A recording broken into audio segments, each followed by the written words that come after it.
Assalamualaikum warahmatullahi wabarakatuh. Waalaikumsalam warahmatullahi wabarakatuh. Gimana kabarnya pada pagi hari ini? Alhamdulillah, luar biasa. Allahu Akbar. Siapa kira-kira yang tidak masuk? Tapi saya kalau bentar. Sebelum memulai pelajaran, kita akan bertepuk semangat ya. Ketemu? Sebelum itu Bapak akan memberikan arahan. Setelah tepuk semangat, ketika Bapak mengatakan anak madrasah, kalian jawab sehat, kuat, hebat. Anak madrasah sehat, kuat, hebat. Oke? Tepuk semangat.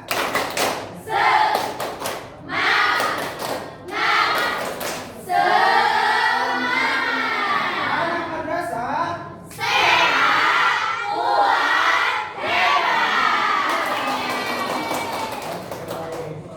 Alhamdulillah untuk minggu kemarin kita belajar tentang adab tetangga dan juga adab dan untuk materi kali ini di bab ke-10 kita akan mempelajari tentang kisah Kan'an. Siapa yang tahu tentang Kan'an? Tidak. Kan'an adalah putranya Nabi Nuh alaihi salam. Oh. Tahu Nabi Nuh alaihi salam?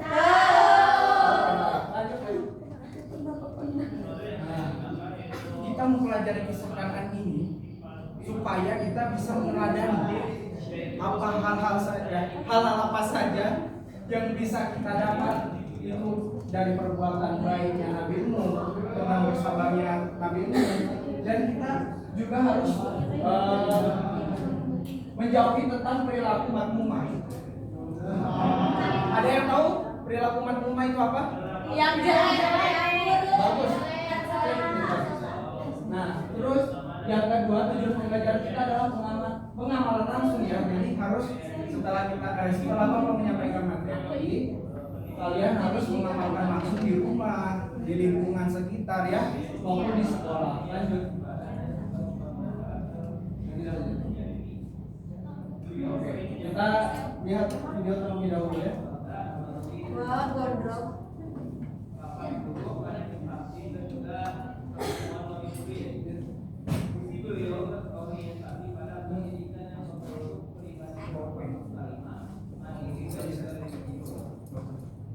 Oke, karena videonya nggak bisa, nanti Bapak kirim ke WA mamahnya masing-masing ya. Ya. Kita lanjut saja langsung kepada cerita Nabi Nuh alaihi salam atau kisah Kan'an ini. Kita bermula dari Nabi Nuh alaihi salam. Nabi Nuh alaihi salam diangkat menjadi rasul pada usia 500 tahun. Kita bayangkan di otak-atik anak sekalian 500 tahun atau hampir untuk berdakwahnya sendiri sekitar 950 tahun. Nah, setelah sekitar 5 abad menjadi rasul, Nabi Nuh berjuang berdakwah dan mendakwahkan agama Allah tepatnya, tetapi orang yang beriman cuma 80 orang. Coba bayangkan, dari hampir 1000 tahun yang beriman cuma 80 orang. Nah, dari situlah Nabi Nuh mulai, kalau bahasanya itu frustasi ya. Kalau bahasa kita itu frustasi ataupun sudah lelah, sudah putus asa, kita sudah stres, bagus. Nabi Nuh berdoa kepada Allah agar menurunkan azab. Ada yang tahu mungkin azabnya seperti apa? Banjir anu naik perahu besar. Banjir, hujan tidak Berhenti. Allah mengabulkan doanya dan Nabi Nuh diperintahkan untuk membuat perahu. Namun perintah itu mendapatkan ejekan dari kaum Nuh. Bahkan yang diceritakan di pelajaran kali ini adalah Nabi Nuh mendapatkan ejekan dari anaknya sendiri, yaitu Kamus.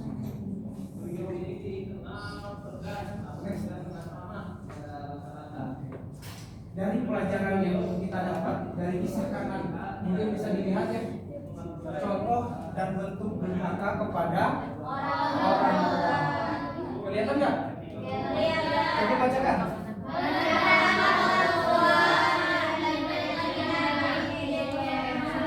Terus?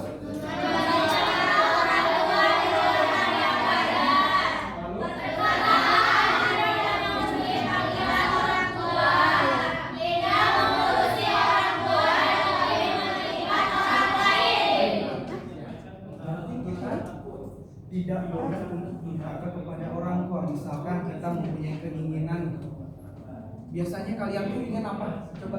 Ingin uang.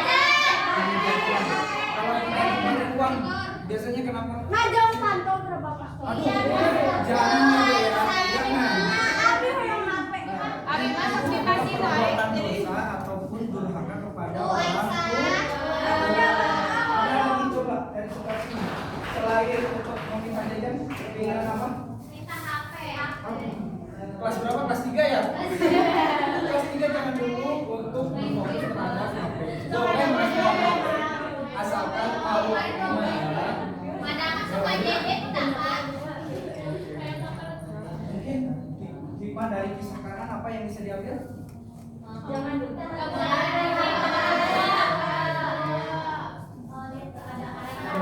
Tidak boleh berkata kasar kepada orang tua.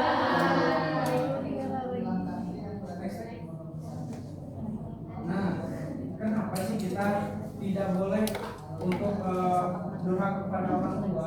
Karena tadi sudah di awal ya di ayat yang pertama bahwasanya di dalam surah Al-Isra surah ke-17 ayat 23 penggalannya adalah fala taqul lahuma uffin wala tanhahuma.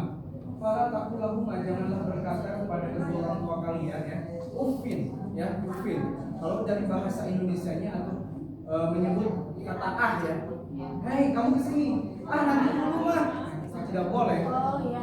Wala tanhahuma, dan tidak boleh kalian untuk membantahnya ya. Jangan sekali-kali kalian membantah perkataan orang tua. Wala tanhahuma. Faqul lahuma qawlan karimah. Maka berkatalah baik kepada orang tua, harus patuh terhadap orang tua ya. Nah, lalu apa? Ketika Nabi bersabda ya, kenapa sih kita tidak boleh membantah orang tua? Kenapa kita tidak boleh durhaka kepada orang tua? Ini ridwallahi fi ridwan walidain wa sukhtullahi fi sukhtil walidain. Ridhonya Allah ada berada di orang tua, dan marahnya Allah ada di marahnya orang tua. Nah, di sini sebelum kita menutup, Bapak ada beberapa KKPD lalu dikelompokkan ya. Anak-anak dikelompokkan menjadi 3 kelompok saja. Silakan.